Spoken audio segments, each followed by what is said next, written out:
How's everyone doing? So, Strength Chat episode 63, and today I am joined by a coach over at Form Leeds, Luigi, hopefully I'm going to pronounce this right, Giacomuzzi. Is that right? There you go. Yeah, that's right. Spot on. How are you doing? What have you been up to? Yeah, very good.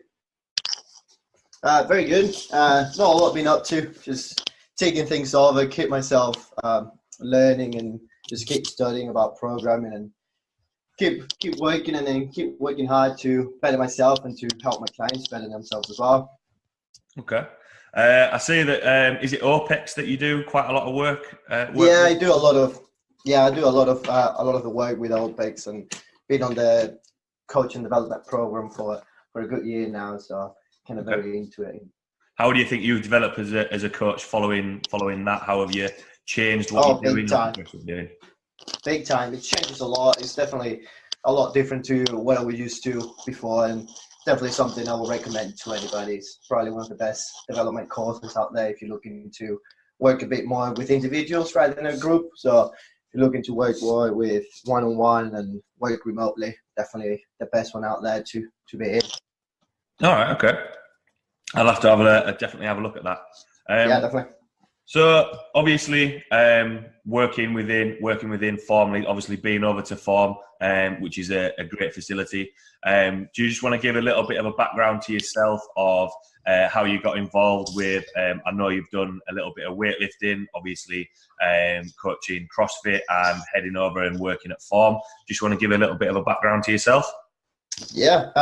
So like sport background, a bit 10 years of tennis. At a fairly high national level, so that was my life for 10 years old till I was 19, 20 years old. So I was pretty much, and then after that, I found CrossFit through some friends. Started doing it. Didn't really have a thought about coaching, and in about 3 years' time, then I started getting into it a little bit more. Did my CrossFit level 1, and slowly got some interest from the guys at Form, and then started coaching there, and then been coaching there since August 2016. So almost 3 years this summer. So it's been great. And then obviously since getting into the fitness industry, it's just been great. Just kind of like seeing everything. Obviously there's a lot of noise going around, as you may know, and just trying to get the best resource from the best people, trying not to get into the big noises and just get into the real stuff. Okay. So how did you, obviously you mentioned there about just through friends you got into CrossFit. What were your first thoughts? Because obviously, sometimes people looking from the outside, looking at CrossFit are sometimes a little bit unsure about it and don't completely understand it. So how did it come about that you got into CrossFit and developed into then getting your CrossFit level 1 coaching? Yeah, so it was very interesting actually, because so when I was playing tennis, I really never went to the gym, never really did any big weights or anything. Like I wasn't doing any lifting or anything in particular. So when I got told this, it's like, all right, I was a bit skeptical at the beginning. I was like, well, I've never done any weights, and kind of was still, at that moment, I was still playing tennis. So I was like, I don't really want to give it like a full shot. So I was like, okay, I'll go, and I started going. So when first time, we started doing some very simple movements, just air squats and some kind of like med ball work, just kind of like wobbles and ring rows. And then from there, it just took off, and I started feeling great. I liked the idea behind it to start with, and then kind of slowly I started to change, kind of transition from tennis into a bit more CrossFit, and kind of like the more that I started into it, start talking to different coaches, and then started kind of watching videos. So I was like, well, start to take this a bit more seriously, and then just pretty much took off after that. Kind of like really never went back to playing tennis. I still play, but kind of start taking CrossFit as a sport a little bit more, and then training a little bit more in CrossFit, and just looking at all the different abilities that you may want to have if you're doing like a CrossFit competition. Okay.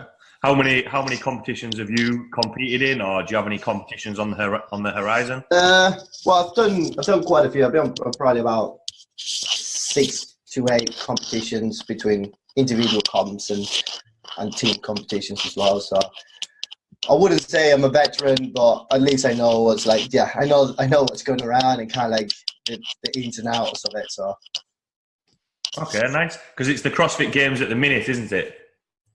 Yeah, it's the CrossFit Open at the minute, and then the CrossFit Games is in the summer, somewhere in July. Have you been there taking part in any of the workouts? I have seen a couple of people giving them a go.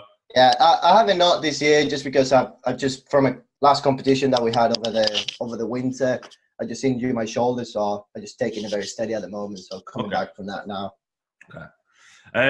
So obviously you mentioned there about getting involved in CrossFit and going to the classes, starting off with the med balls and the ring rows and that sort of stuff.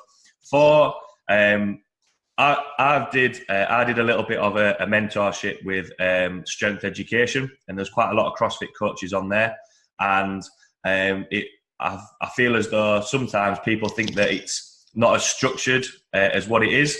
But actually, when you speak to coaches that are in CrossFit day in, day out coaching it, there is a method behind the madness, if you like. There is structure around it. So you just want to talk through how the classes work and how that might lead up to maybe leading up to a competition, and sort of how the structure works for somebody just coming in and attending the classes.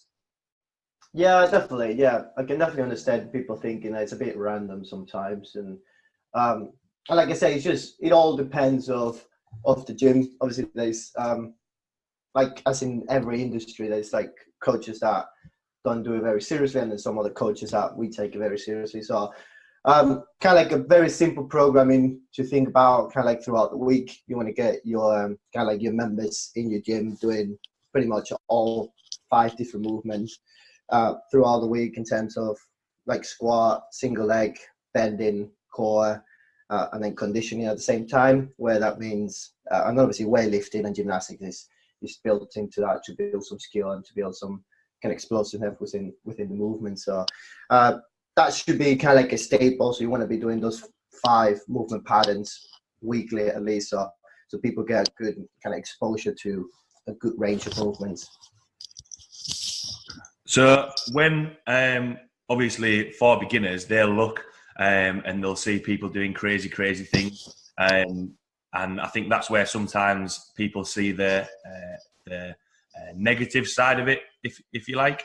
So if for a beginner's coming in who might not have done all of those things, you mentioned there about the fundamental movements. How do you sort of cater for beginners that might not have done it before? Where's sort of the starting points? Because, you know, a lot of people will think, oh, well, I don't want to go to or try out CrossFit because all it is the Olympic lifts. It's just weightlifting.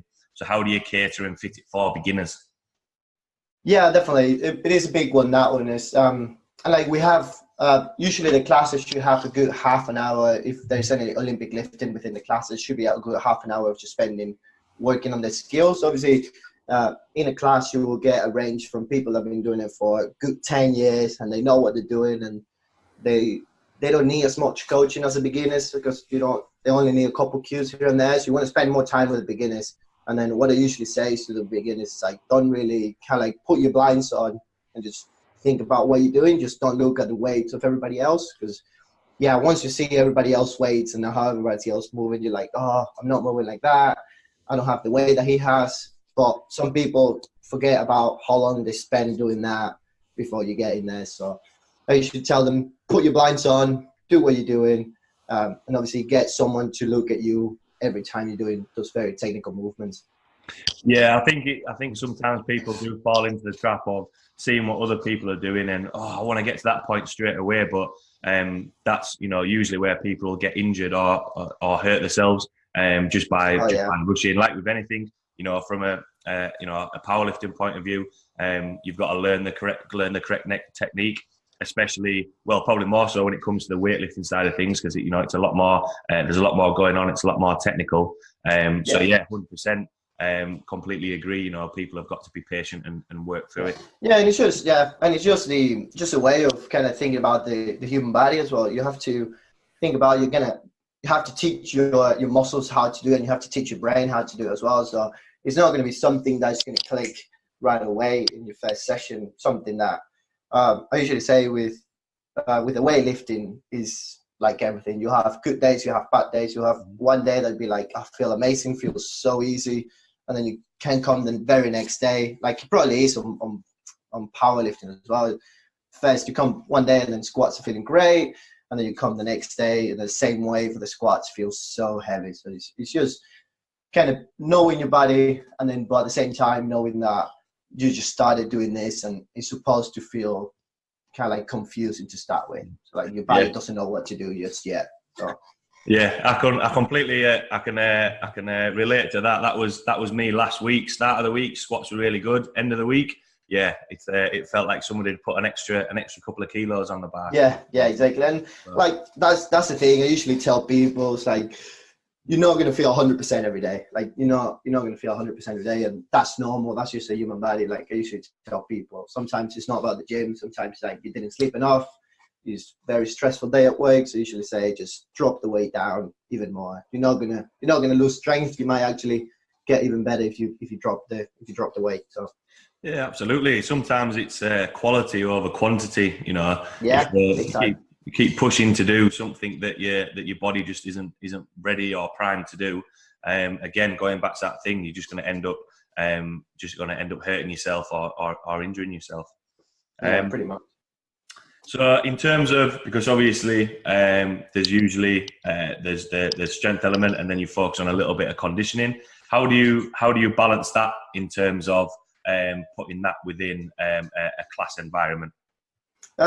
Yeah, so obviously once it comes to the conditioning, then this is when it gets not tricky, but when you start getting creative, and then same again, kind of like keeping things that you don't want to get people doing the same movements for 5 days straight. But at the same time, you want to get them to do a certain movements each one of those days. Mm-hmm. So it all depends what the focus is. Kind of like for the cycles, it might be built into 8 weeks or 12-week cycles. So whether you want to build up into your actually just conditioning pieces and aerobic strength, kind of like aerobic capacity, in terms of just doing very simple rowing, running, biking, and those kind of stuff. Or you kind of getting closer to a competition, or in terms kind of like for the CrossFit, for a lot of CrossFit gyms, is kind of building up to the CrossFit Open, mm-hmm. which is a bit more like mixed modalities. So you'll see rowing with wall balls like we did on kind of like week 1. And you see like a lot of different combination of movements, like a heavy barbell with some gymnastics and another gymnastic skill as well. Or it might be a combination of like rowing with a barbell and then some gymnastics, which makes it even harder. So, yeah, so usually, yeah, you want to, it all depends where your kind of what the cycle goal is. Okay. Yeah, that sort of points it, that makes a lot more sense of actually there is a little bit, there is structure behind it. For where do you think sometimes people either, because I've seen it before where people come into a gym, they're not part of a CrossFit gym, but they'll just get a random workout off the internet and say, I'm doing CrossFit now, and just grab random workouts. Where do you think people sometimes go wrong with trying to add in, the CrossFit works out of working on a little bit of strength and then adding in a little bit of fitness or conditioning? Where do you think people go wrong? Yeah, it's just it literally is what you just say. It's just being very random. So ideally, you want to have a program that's just built for that, for whatever your goal is, and then for obviously whatever, if you wanted to build to the CrossFit Open, then you're gonna have some different workouts that they're not going to be random. They're probably some big workouts that have been done before, and what's the idea behind it. So every workout should have a goal behind it, and kind of like a time domain that you want to finish it. So you don't want to get a workout that someone's doing in 6 minutes and you're like, oh, that looks fun, but then it takes you double the time to finish it. Then you're losing all the idea behind it. And like you said, it's just that people go wrong on being very random and thinking that you have to do something different every day. Then you kind of like, if you do start doing that over years and years, then you end up not improving in everything, if that makes sense. So ideally, you still want to do the same movements over a good period of time, and it might be boring to start with, but then eventually you can start progressing from that. Yeah, I think again, going back to the CrossFit coaches that I worked with on the strength education mentorship, we chatted about if you train sporadically, you're going to have sporadic results. Whereas you look at the the men and women that are competing at the top of the CrossFit Games, they have some structure to get there. They don't just do random things. Exactly. Like, oh, I'll do this and this will work. It's the exact same when it comes to powerlifting. To be a powerlifter, obviously you've got to have competed, and you need to follow some structure. Just getting a CrossFit workout off the internet doesn't make you a CrossFitter, if you like. And it definitely doesn't point you in the direction of where you want to go. So yeah, completely agree with you. You know, sporadic training, you're not going to improve everything. Focusing on one thing, maybe that won't work, but then you can try out another thing, and then you can see progress from there. Yeah, that's the thing. And then kind of like one of the big ones is like usually with people that don't do the classes, kind of like don't come and follow the program, which is completely fine. But it's just like I call them just like programming jumpers. It's just like they do a program for a month, they don't see any results, and then they just go and follow completely something different. And then that might be another thing as well that I see people going wrong, not sticking to it for long enough to see results. It's like for some people, yeah, they might see results in 4 weeks' time, but for some people, it'll take a year, maybe even 2 to see some results. But that doesn't mean the program is good or bad. It's just some people react differently to different programs. So yeah, I think that then comes down to going on to sort of the next point that I wanted to chat about. Obviously, you know, people just downloading workouts and just going off and doing their own thing. In terms of actually following a program and having a coach, because like we've mentioned there, sometimes it can be there are quite a lot of components within CrossFit. You know, the gymnastics side of things, and the weightlifting side of things. If someone they've gone through the classes, but they want something a little bit more specific, what are the fundamentals that you mentioned about some of the basic movements that you would do, but what would be the fundamentals for someone coming and looking to do actual programming with you? Yeah, so for me, the fundamentals is the very first step is just sitting down with them and actually just finding out what the actual goals are. So some people just kind of like talk and they say like the goals are this and this, and they have some very, very specific goals when you're talking, kind of like when they're talking in a like a small group. But once you sit down with them in a one-on-one, then like body language and their goals start to change, or the language behind the goal starts to change. So they're not looking for that specific goal. That's kind of like just the result that they want to get, but the way to get there, they just want to make it a little bit different. Mm-hmm.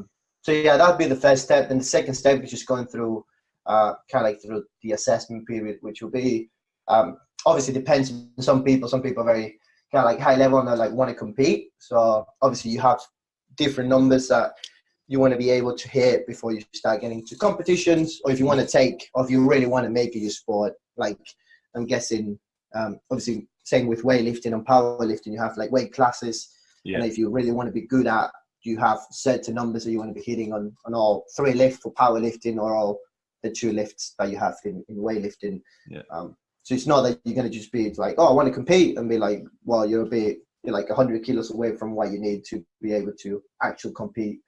And then after that, just looking at whatever the assessment is, and then the program will meet where the athlete meets, and then takes from there. What assessments do you usually follow or use? Like I say, it all depends. So I usually use just very simple to kind of start with. So I break it down into 4 levels. So it's like level 1 will be just like a simple squat, a plank, press up, and then some, and then if you're able to like hinge properly and all that stuff. And then level 2, just adding some weight and just working on like single leg work. And then after that, level 3 and 4 comes down to what the athlete's goals is. So if someone comes to me and then says, oh, I really want to get good at competing in CrossFit, then we'll start testing like very classic CrossFit workouts. It might be like some previous open workouts that you have a good list of people, and then you have like a good kind of like data that you want to follow. So in terms of, obviously chatted there about the assessment and depending on their level, is there anything that you would consistently have within that program you know, whether that be someone who is looking to compete or a complete beginner? Is there any consistent things that you have in there, and maybe just, you know, depending on their level, just change a couple of things? Is there any constants? Definitely have a lot of just the very simple movements, just a squat, deadlift, bench press, strict press, just those very simple movements, and then stick to strict movements for a very, very long time. So especially like you see in CrossFit, see a lot of people doing the keeping movements, those very high dynamic, kind of like upper body movements, that people tend to jump too quick on them, then tend to get very hurt. I usually say to people, just stick to strict for a very long time. Yeah. Yeah. Those are my... Yeah, I think people forget that sometimes, you know, strength is the foundation for everything. If you get stronger, it makes a lot of things easier. That was one thing that is gone quite nicely into the next question, really. Sort of when you're looking at all the different components of that can be involved in CrossFit, you know, the weightlifting side of things, obviously the standard strength, just squatting and deadlifting, and the gymnastics and the conditioning. How do you incorporate those in the program? Is that sort of when people start getting a little bit more specific and their assessment is getting a little bit better? How does that come around? Because like we mentioned before, you know, people will download workouts and it might have a weightlifting component in, but they've never done weightlifting. So how do you incorporate sort of the sometimes more technical aspects of it? Yeah, so I usually say, like, if I usually say just look for a coach, especially for those kind of things. Like, don't have to be kind of look for someone that knows what they're doing and they know the movements and they know how to coach them. Because especially with very technical, strict gymnastic movements like muscle ups, and maybe some other movements like going upside down and working on your handstands, or kind of like if you're looking into competing in CrossFit and you're looking into walking on your hands, which is very needed, or if you're looking to improve your clean and jerk or your snatch, then I usually say with those movements, look for a coach, someone that you can like either works at your gym, or that you can go and meet them every 2 weeks. Like, you don't want to see them every week. Ideally, maybe to start with, you want to see them every week so you kind of keep on top of technique. But then once you're comfortable enough that you know what you're doing, then go for them like once every 2 weeks, maybe once a month, so they can check on you. Someone that kind of like keeps on top of you, so you know you're doing the right things. Because then, especially with weightlifting, you can get kind of like the basics down quick, but then it comes down to whether you doing some different stuff. I know you kind of like creating bad habits. That's when you need someone to look at you and kind of like tells you what you need to work on. So, because it gets hard. Some people are very good at getting kind of like self-taught and going on YouTube and looking at videos. But there's nothing like having someone there to see you and actually kind of like work hands-on on those movements. Yeah, absolutely. Picked out a sort of a key statement that you said there. Just bad habits. You know, if you don't have someone there, my main thing is that. So I have a coach myself. I think you have a coach yourself as well. Yeah. I have a coach myself. I wouldn't. Yeah. I speak to. I run the powerlifting club, and people say, "Well, why do you have a coach? You're a coach yourself." And you know, my sort of thing is, it doesn't matter who you are, whether you're a coach yourself or not. You always need someone there to be held accountable to. Big time. You know, if you are doing things wrong, they need to, you know, make sure that that's corrected. And again, going back to especially something that's got so many components as CrossFit, you don't want to start having those bad habits, because, you know, again, mentioning it again, you are ultimately gonna injure yourself. What's your sort of what area do you focus on quite a lot? I know you can do sort of some of the ring work and the weightlifting. What part do you enjoy and like the most? Yeah, like kind of like going back to what you were saying. I usually say like everyone needs a coach. Like even coaches need coaches. So like you have to learn from someone. So obviously that person's a bit higher up, and you can trust that person with your programming and holding you accountable. For me, just focusing on, it just depends. Like I said, that's a good thing with the program. Having a program on your own is, it all depends what time of the year is it, or what your goals are for the next few months or the next year or so. So at the moment, I'm just trying to get back to where I used to be after that injury. So kind of like I'm all cleared up with all the movements, it's just building to what I used to be. So at the moment, it's a lot of very slow cardio stuff, like, so people know, like aerobic capacity stuff, just very long aerobic stuff, and just building a lot of strict gymnastics, or not doing a lot of keeping work, and just doing a lot of volume on weightlifting, just keeping it very, very light, but doing it right and making sure it feels good. Kind of get back into that muscle memory. Okay. Oh, nice. How long do you think it'll be before you're sort of back up and running at sort of full capacity, if you like? I would like to say probably the next 3 months, probably. So everything's going great, everything's sticking over, so there's no signs of hurt, of like pain or anything. So everything's going well. So I'll say another couple of months, and should be back up into 100% where it used to be. Yeah. Oh, nice. Touching back then on the programming side of things, when someone, obviously mentioned they've done the classes and they do it, they've got their own program. How do you look to balance the amount of, obviously you mentioned that they should be focusing on strength for quite a lot, but how do you balance the strength components, the weightlifting and the gymnastics within sort of a workout and a training block? Yeah. Like I said, it all comes down to what time of the year is, but it should be very simple. It should be, you want to prioritize what you're what you kind of wants to work on, and then at the same time be able just to throw them in. So especially if have someone that wants to work on weightlifting and they have everything to be able to do it. They have the good mobility to do it. They know how to do it safely as well. Then maybe going into a bit more. So usually say with weightlifting, twice a week should be good enough, because they're very aggressive movements. Like they're not movements very, how can I say it? They're not very controlled. It's not like a squat, a deadlift, or a bench press.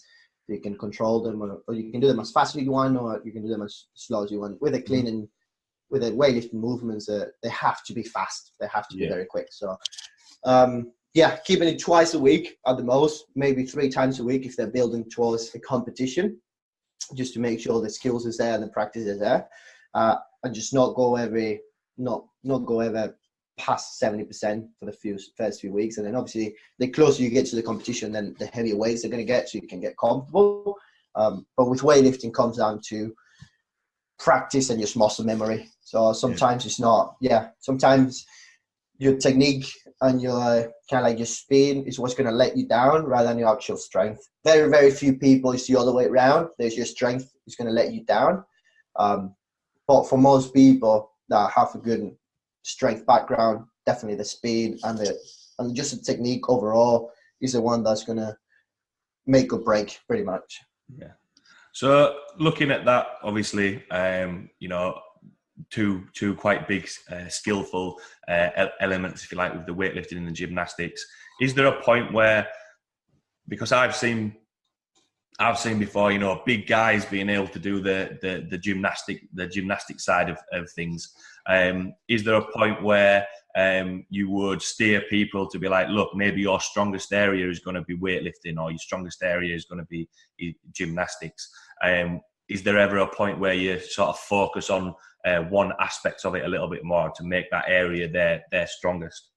Yeah, definitely. Like I said, like for me, I'm going to put myself as an example. Like I'm usually like all right, and I'm better at some people in the gymnastic part of things. So my coach, I put them there maybe once a week, so you can keep on ticking over pretty much. So, but I don't need to work on it as much, but I need to work more like the big strength pieces and kind of like the benches and the strict presses, because that's the stuff that I'm not very good at. So I spend most of my time and most of my year, to be fair, because like the gymnastic stuff is always there. I can always come back to it, and then I can not do them for a month and then come back to it and feel like I've been doing them all day long. But yeah, like I said, it obviously comes out, especially with CrossFit, there's so many pieces to work on. There's the weightlifting, there's the strength, there's the kind of like the aerobic capacity, there's the gymnastics, there's the endurance.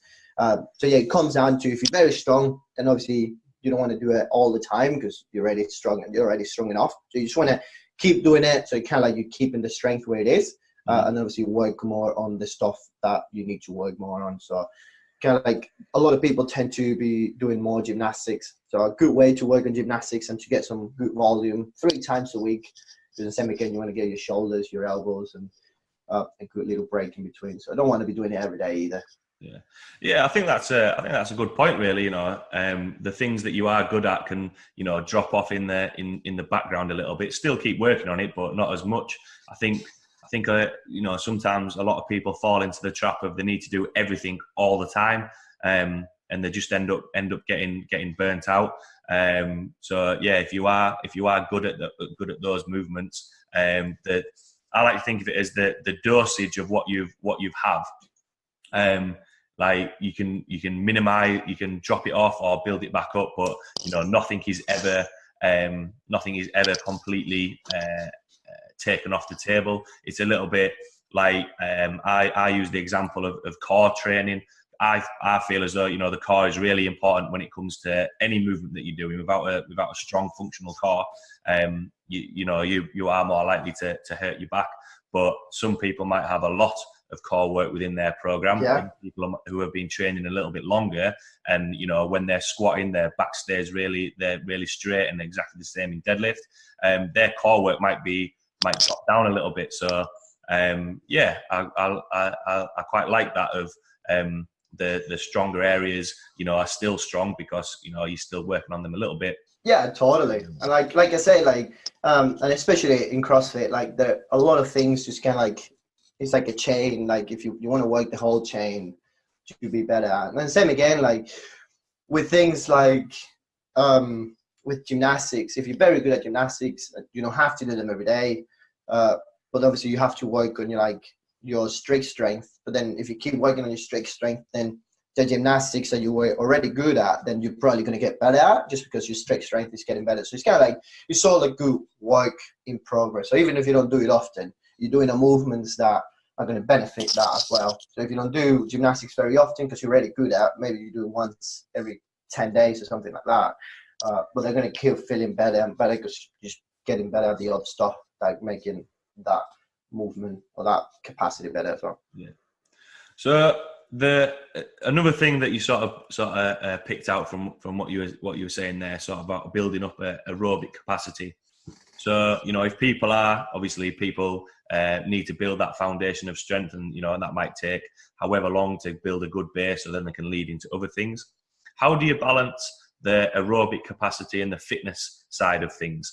So, do you ever find as though people try and do a little bit too much of the aerobic side, and that starts affecting their strength?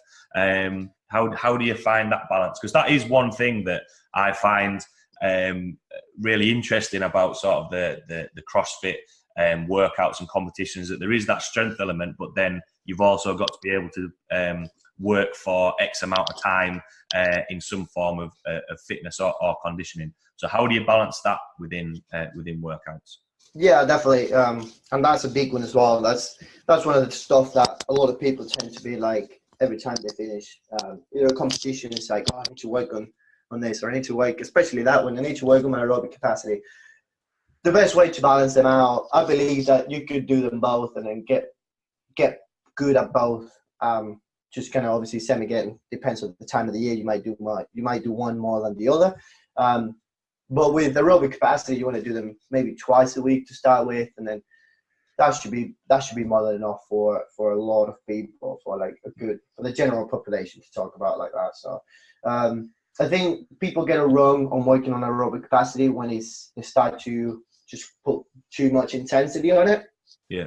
So that's when it starts to get starts to get tough. People start not recovering, and then you start feeling your strength, feeling a bit of the heat as well. So I usually say with this aerobic capacity, you want to start long and slow, very, very long and very, very slow. Like I usually say, probably like walking for 90 minutes a day, and that should be your workout, pretty much your aerobic capacity for the day, if that makes sense.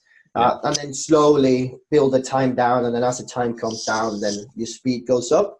But it has to be sustainable. Like you should be able to maintain that power output for whatever time is required.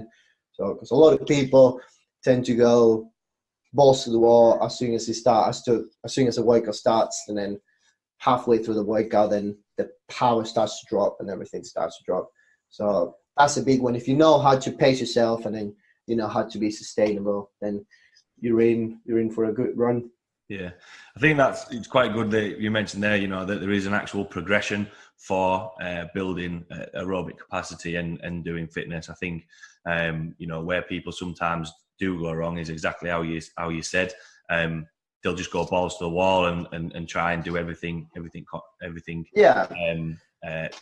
Put everything into it, but it is similar to building strength. You've got to build that capacity up exactly the same. Pretty much. Yeah, exactly. Well. Yeah, so I usually say, like, you shouldn't be doing any different. Like, the idea behind building strength and then building your aerobic capacity is to say you wouldn't go to the gym every day and trying to max out your squat every single day. It's the same with aerobic capacity. You don't want to go to the gym every day and just drive yourself to the ground every single time and just go as hard as you possibly can. Yeah. You want to try to work around that kind of like that sweet spot, 70 to 85, maybe 90% some days. Twice, 3 times a week, maybe, if you like really building up to a competition. And then once it gets closer and then you get into that test that you actually been building on, that's when you go 100% and that's when you see the results. But yeah, it's an interesting one, because a lot of people tend to, obviously with strength, a lot of people around like don't build to a max every day, stick to your 70 to 85% between those 2 rep to 12 rep ranges. But then once you come to conditioning, it's like, right, we're going as hard as we possibly can for as long as we possibly can. Which it doesn't make any sense. So you mentioned about the you know, when it comes to strength there, you know, work at a certain percentage and do X amount of sets or reps.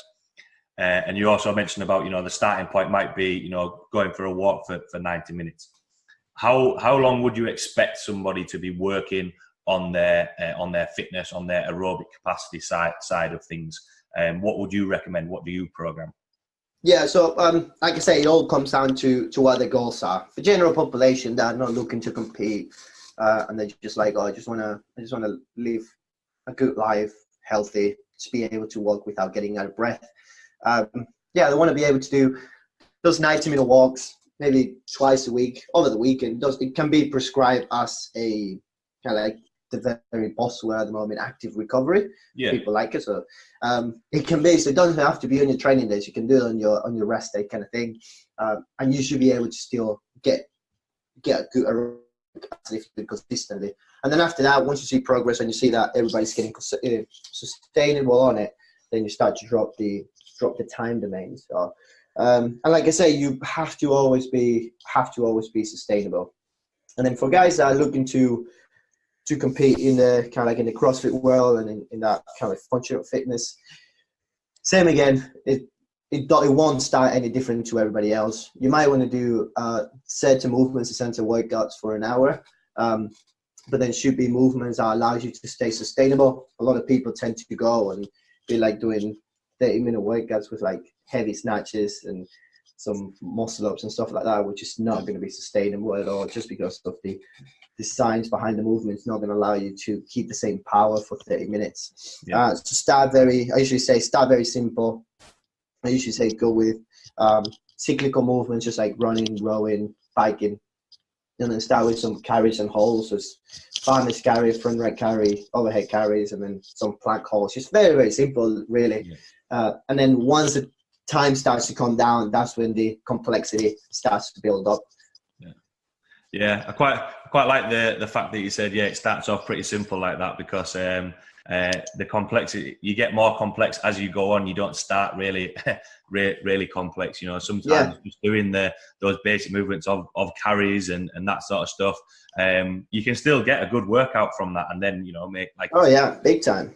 Yeah, and you feel great as well. Like that's the whole idea behind it for 90% of us, to be fair. So like a lot of people, they say they want to compete, but obviously once they see the needs and all you have to do to do well at it, it's like, I don't really want to do that. It looks too hard. Like obviously if you see the training that's required to compete at a fairly high level, it's like, it's a lot of work that you need to do. And like those guys are not looking to feel good or anything. They're looking just to compete and win. That's the whole goal behind it. So like I said, I was in that mindset when I first started. I needed to do everything. I saw people doing everything and doing it very hard.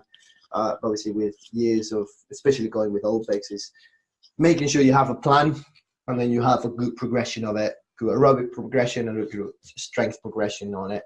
Yeah, it's interesting you mentioned there about, you know, the men and women that are going to are wanting to compete. You know, they're not doing it to feel good. They're wanting to, you know, win and compete and push themselves a little bit more. I use the example of sometimes when I'm leading into heading into a powerlifting competition, the last few weeks, obviously, you know, I'm lifting heavier. I've, you know, you do feel a little bit battered and you just want to get on the platform. Yeah, oh, big time. Compete. And the people that come to the powerlifting club or do strength training, actually, do you know what? Yeah, I don't want to do it. But, you know, it is for general health. They can still get stronger. But I think that is the difference between people competing and people just for general health and just wanting to put a little bit more weight on the bar or get a little bit fitter. They're coming to the gym, they're coming to train, so they go out and feel good. For those that want to compete, you know, it is going to be a little bit harder. There is a little bit more. Is commitment the right word? Do you want to say commitment? Yeah. Yeah, it definitely is. Yeah, because you really want to, like, if you really want to compete and do well, like I've done a few competitions, and then like just to build up for it, the first few weeks it gets hard because it's movements that they're very aggressive and you're getting used to it. And obviously, like you adapt to it, and then you start feeling good about it as well. But then once you finish the competition, it's like you just feel like I usually take a full week off of doing nothing. Like the last thing I want to do is I go to the gym obviously to work and to do to like work with clients and work with the classes. But that's it. Like I just stay out, I go for walks, barely even run. So it's like that's much. So obviously the closer you get to the competition, the intensity starts to ramp up. You start feeling niggles here and there. That's when the competition starts to get to you. So it does get tough. Yeah, I'm glad I'm not the only one that takes a week off after a competition. I usually tell people, especially some people that compete, and obviously, like I said, there's probably some education around it as well. Us as coaches, kind of telling our clients and telling the people around, it's like you have to let your body rest and recover as well. So especially when you're going through like a very high intensity phase before a competition, and then you do a competition which you push in way harder than you did in training as well. You have to let your body relax and just chill for a little bit. So even if you feel like, I feel all right after the next day, then you still want to give yourself a good break. Like, and even if you go to the gym, bring everything down to 50%. Like, don't go every 50%. That's it. Yeah, that's one thing that, you know, I think is, I say this a lot to my clients. I think recovery and actually getting rest is probably one of the most undervalued things that people don't do. I think that is really important. You know, sometimes having that rest, having that recovery is really important, especially, you know, when you're wanting to progress and improve later down the line. Oh, big time. It is. Like I said, I usually, someone said this the other day, and I think it was like a strength coach. It's like, you're as strong as you can recover. It's like, if you cannot recover, then you're not going to get really strong. You might see you might see the gains somewhere, but they're not going to be as big as you can have them if you're fully recovered. Yeah, there's no point training on a Monday and then it takes you until Friday to be recovered to be able to train. Yeah, exactly. That's not a point anyway. Yeah, exactly. Um, That's the one. That was right on the dot, that one. So you mentioned about leading up to a competition, and training will get a little bit more, and then you also mentioned on the time of the year. So how does training blocks work? Leading up to a competition, and what do you mean when you mean it depends on the time of year? It depends on what you're working on. Yeah, so we'll put an example. Let's say a competition's in December. So you have a good 12 months to build up to that competition, and you really want to do your best at. So usually the farthest you are from a competition, the least a specific training you want to do towards that competition. So maybe spend the first 3 months of the year just working on the stuff that you probably won't see, the basics, just building strict strength. You're building like your endurance with like motor control, doing a lot of like tempo work as well, and just doing very, very slow aerobic stuff. So you won't do any high intensity stuff for the first 3 months of the year. You won't do any keeping gymnastics or anything like that, and you probably won't do any weightlifting probably. So so you're building that slow strength. Then going into month 3 to 6, so 4, 5, and 6. That's when you start adding up some stuff. So that's when you do the weightlifting. You start doing like some complex, probably building your confidence on the weightlifting side of things. You're building kind of like muscle memory back again. You start doing some keeping gymnastics, but very, very, not very lot, maybe like once a week, twice a week to get into it. Then once you get to month 7, 8, 9, that's when you start getting a bit more specific. You start doing more kind of like workouts that you might see at the competitions. You start building volume on movements that they might come up. The weightlifting starts to take a bit more of the priority, because on CrossFit competitions you really won't see the simple strength stuff. You'll see them, but it'll be quite a lot of reps. So they go from, you still have them as your strength maintenance, but you put them more in workouts, so you put more reps in it, so you're building that endurance. And then your workouts are going to be a lot faster. They're not going to be long and slow. They're going to be faster. You might be doing some sprint work as well, just to build that adaptation within like your conditioning as well. And then once it gets to your last 3 months, kind of like those maybe 10 weeks before your competition, that's when it starts to get very, very specific. You start doing workouts that you may see. Maybe some competitions start to release workouts prior to it. So you might start practicing those workouts so you know what you have to do, what your strategy is. So you get more specific. So the farthest you are, so that's a very kind of like vague. And obviously you have the priorities in between, what they have to really work on. But that's kind of like how you want to look at into competitions. The farthest you are from it, you don't want to do anything that has to do with it. You might want to do something completely different. So if you have a CrossFit competition, then go do something, I don't know, just do something completely different to a CrossFit competition. The closer you start getting to that competition, the more specific it's going to get. Yeah, it's quite a good an explanation of leading up to it. Going sort of full circle, if you like we were chatting about at the start. There is a structure to everything. There's always a plan in place. And yeah, 100% why I wanted to chat with you, because people will ask about, I'm interested in trying CrossFit, or I want to get involved in doing something a little bit different. I don't think anything is ever just random, because like we were saying before, it's just the only part it will get random, or it should get random, is on competitions. Obviously that you don't know what you're going to get, but that's the whole point of competitions, just pretty much just testing whatever you've been working on. So yeah, but your training should not be random at all, not even a single bit. Absolutely. You might want to do one random workout every couple of weeks, maybe once a week when you're getting closer to the competitions, just to see how you react and how you adapt to like a very random workout.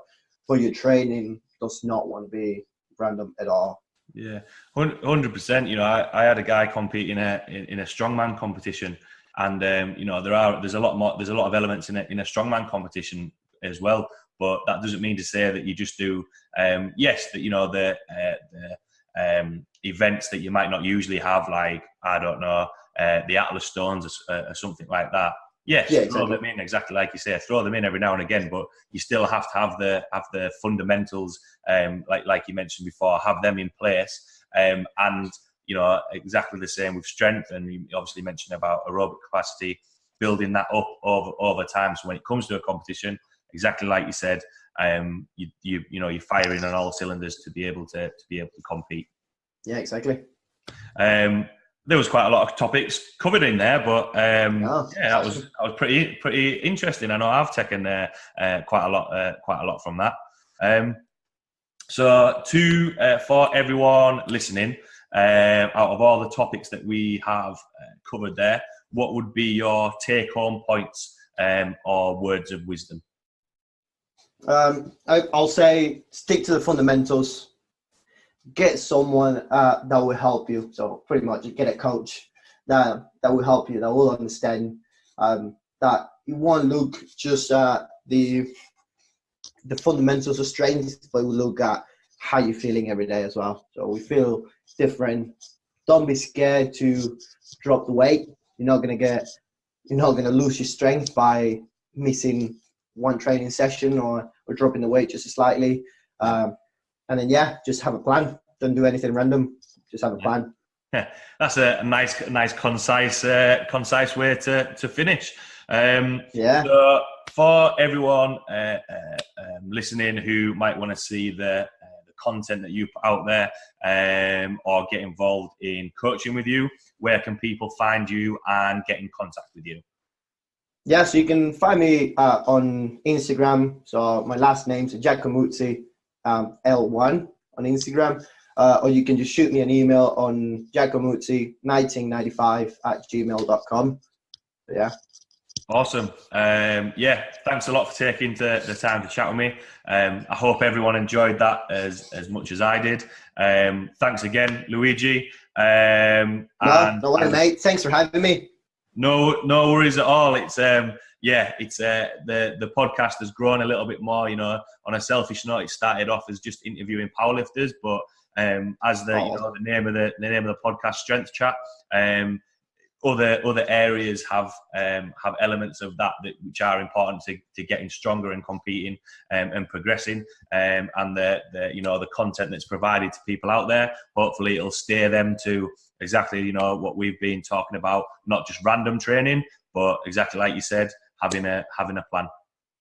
Yeah, definitely, mate. Yeah, no, awesome. Well, thanks for having me, and then hopefully everybody enjoys it. Awesome. Thanks everyone for listening, and I will see you all next week.